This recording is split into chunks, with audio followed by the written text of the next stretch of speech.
Estamos de regreso aquí en Corape Digital TV, amigos y amigas, y en estos momentos también vamos a saludar a nuestra otra invitada en este viernes 8 de marzo de 2024. Como les mencionamos, en este día que se recuerda el Día Internacional de la Mujer, vamos a realizar una entrevista con nuestra invitada, Lisette Silva, y es integrante de la red Juntas Nos Cuidamos.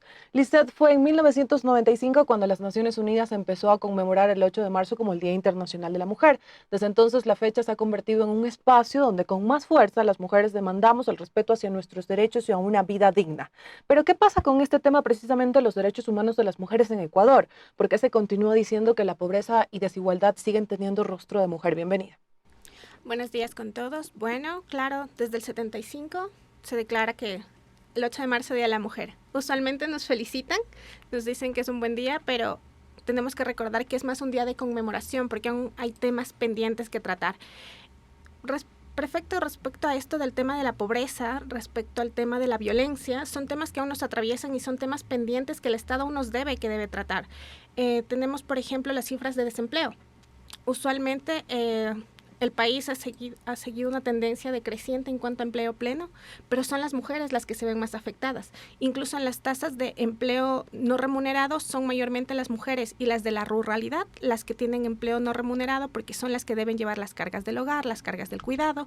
Adicional a esto, los escenarios de pobreza que atraviesan las mujeres no solo afectan al nivel de desarrollo económico, sino también que limitan su capacidad de acceder a salud, acceder a educación, acceder a espacios que les permitan desarrollarse y tener independencia económica. Entonces, todo esto crea un escenario en el que la mujer, de alguna manera, ve que se siguen violando sus libertades, ve que se siguen violando sus derechos y genera un espacio que se vuelve violento. Y la violencia se ejerce también sobre los cuerpos de las mujeres. Teníamos también las cifras de femicidios, 321 femicidios hasta diciembre del 2023, y para marzo, ayer, la fecha de ayer, ya había 35 mujeres más que ya habían muerto para esta época. Entonces, es un escenario violento el que sigue ejerciéndose en las mujeres y es por eso que hoy, 8 de marzo, más que celebrarlo, lo conmemoramos. Recordamos que venimos de un contexto de luchas que nos han permitido tener los derechos que hemos adquirido hasta ahora, pero todavía hay temas pendientes. Aunque la Constitución nos da un montón de garantías y derechos, en la práctica no se ejercen verdaderamente, entonces aún hay temas pendientes que trabajar y es por eso que salimos a las calles a pedir que se trabaje en eso. Y usted hablaba acerca de estas luchas, ¿no?, que se han dado años atrás y que parecen no ser tan lejanas a las luchas actuales, porque aún las mujeres todavía continúan demandando, por ejemplo, condiciones laborales dignas y más justas, en este caso en espacios donde existan hombres y mujeres y que a ambos se les respete sus derechos. También en términos laborales, ¿cómo analiza usted este panorama? ¿Qué temas deberían de tratarse también para brindar esas posibilidades a nosotras las mujeres en los aspectos laborales? Claro, a ver, en el aspecto laboral, recién en enero se aprobó la ley de equidad salarial. O sea, es increíble que para 2023 recién aquí en el país se reconoció mediante ley que había inequidad, que habían hombres que ganaban más que mujeres realizando el mismo trabajo y que por tanto tenía que haber un cuerpo legal que nos defendiera de esa injusticia. Y es terrible también que en espacios laborales siga habiendo discriminación hacia las mujeres por el hecho de ser mujeres, por el hecho de ser gestantes, por el hecho de tener familias. Entonces ahí ya se va poniendo una brecha al acceso al espacio laboral. Igual el tema del acoso laboral también es un tema que nos afecta. Está como naturalizado que en situaciones de poder con jefes, con compañeros, se toma como broma, se lo naturaliza, se lo normaliza y vamos acostumbrándonos a vivir en espacios hostiles para las mujeres, aunque sabemos que eso está también afectando nuestra capacidad de realizar nuestro trabajo de manera plena. Y se habla mucho de que aún no se logra alcanzar esta verdadera paridad de género. ¿Por qué hablándose tanto de este tema, debatiéndoselo tanto y sobre todo también en estas jornadas, por ejemplo, del 8 de marzo, que se sigue hablando de manera ferviente acerca de este tema, no se logra alcanzar este objetivo?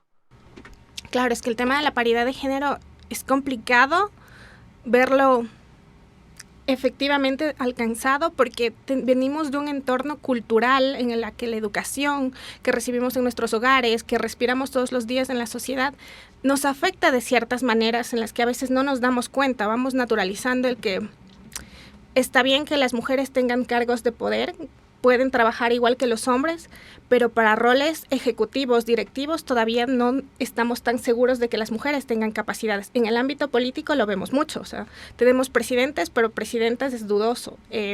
Incluso hemos tenido funcionarios que han llegado a decir que las mujeres deberían dedicarse a otras situaciones, que no están preparadas para adquirir responsabilidades más grandes en cargos administrativos o de liderazgo. E igual no vemos esta equidad real porque hay violencias que nos afectan por ser mujeres.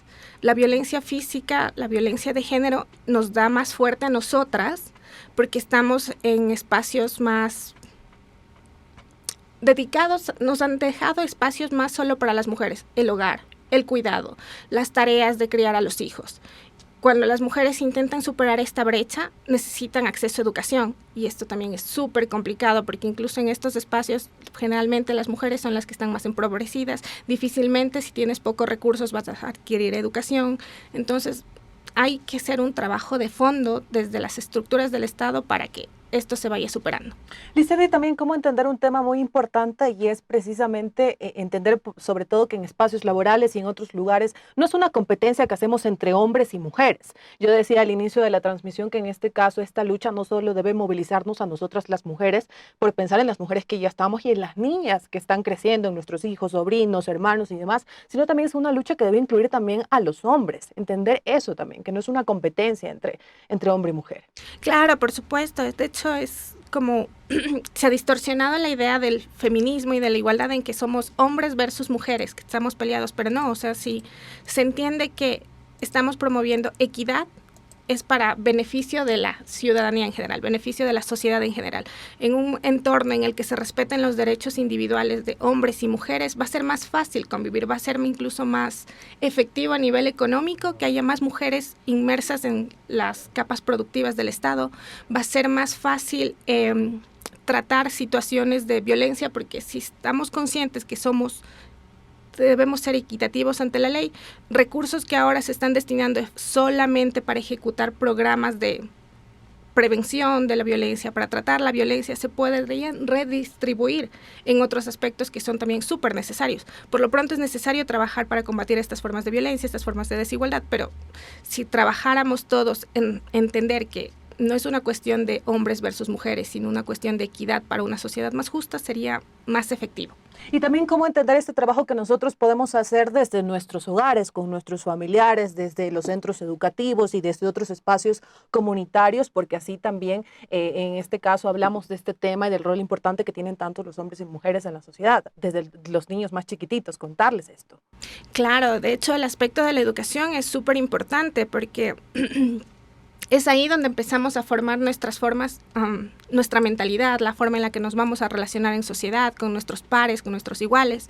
Solo que lamentablemente ahí también hay un problema, que es que generalmente las acciones de cuidado, los trabajos de cuidado se delegan a las madres, a las mujeres.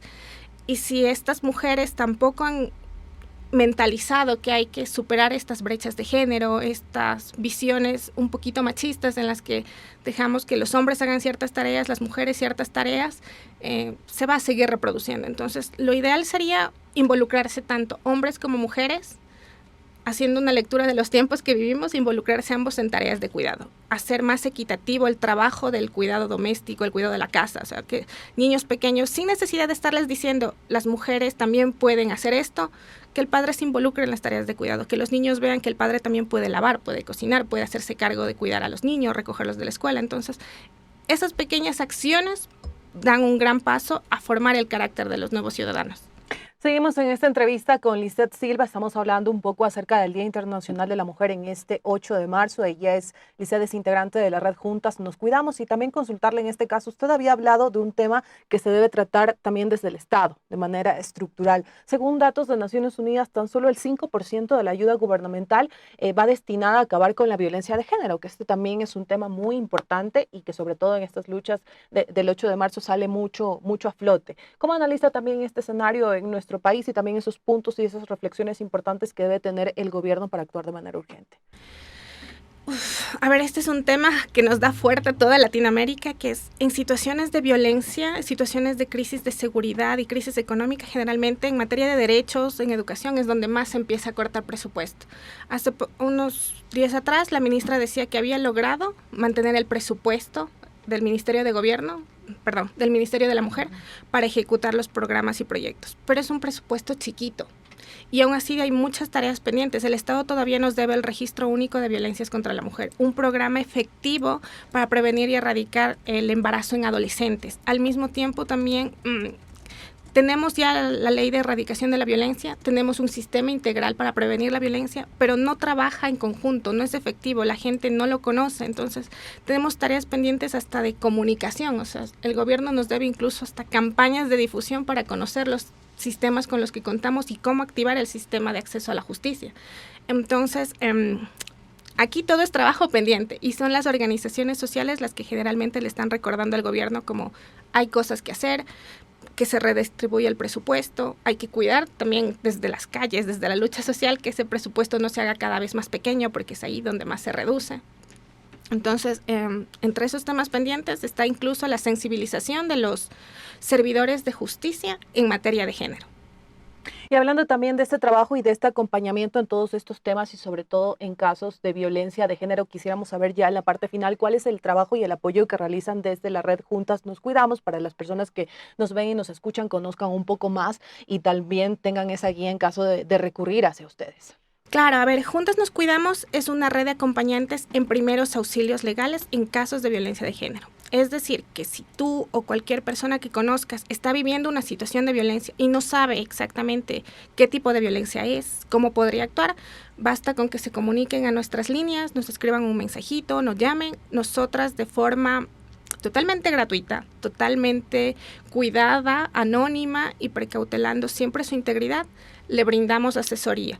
Acompañamos a obtener medidas de protección, a poner las denuncias, ayudamos a obtener asistencia legal, asistencia psicológica, que también es importante en estos casos, y nos hemos ampliado también a hacer los trámites para adquirir los bonos por orfandad en casos de femicidio. Generalmente estamos trabajando en una línea abierta que está siempre atendiendo desde las 6 de la tarde hasta las 10 de la noche, pero siempre nos pueden dejar mensajes a lo largo del día y nuestro acompañamiento es integral al punto que nosotras te brindamos acompañamiento desde la llamada hasta si tú deseas ir contigo a las dependencias del Estado que necesites, a dejar los trámites, a hacer las denuncias, todo. Estamos involucradas en todo ese proceso. Hemos tenido casos en los que incluso hemos acompañado a solicitud de inserción en casas de acogida a mujeres o también a sacar a los agresores de los domicilios de las víctimas. Entonces es un acompañamiento que hacemos en conjunto en red con otras organizaciones sociales también. El servicio es totalmente gratuito, todo es cuidado, todo es mediado por otras instituciones también y sobre todo ninguna de las decisiones las tomamos nosotros, sino que siempre precautelamos y cuidamos que sea la mujer que está buscando nuestra ayuda quien tome la decisión al final. Nosotros brindamos la información de una manera en la que la democratizamos, porque ese es uno de los objetivos de la red, democratizar la información de acceso a la justicia.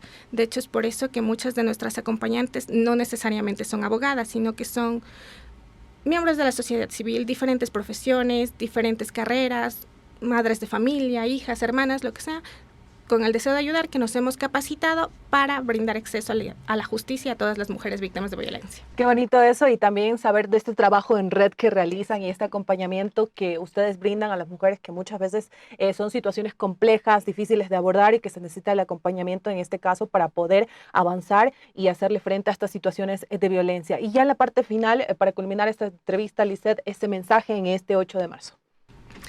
Bueno, este 8 de marzo tiene que ser un día en el que nos acordemos que todavía hay luchas que tenemos que conquistar, derechos que ya tenemos y hay que cuidar. Entonces es un día más para recordarnos que como mujeres aún hay cosas pendientes por hacer, pero que estamos aquí para apoyarnos entre todas. Un abrazo a todas las mujeres. Muchísimas gracias a Lisette por estos minutos para los medios comunitarios de Corape. Con esta entrevista nos vamos a una pausa, pero al regresar tenemos varios detalles informativos. Haremos enlaces con nuestro compañero Rolando Goyes para saber también cuál es la situación en algunas calles de Quito, en donde, como les mencionamos desde muy temprano, se han organizado marchas por partes de colectivos, jóvenes universitarias, mujeres también trabajadoras que en este caso levantan su voz en este Día Internacional de la Mujer. Así que ya regresamos.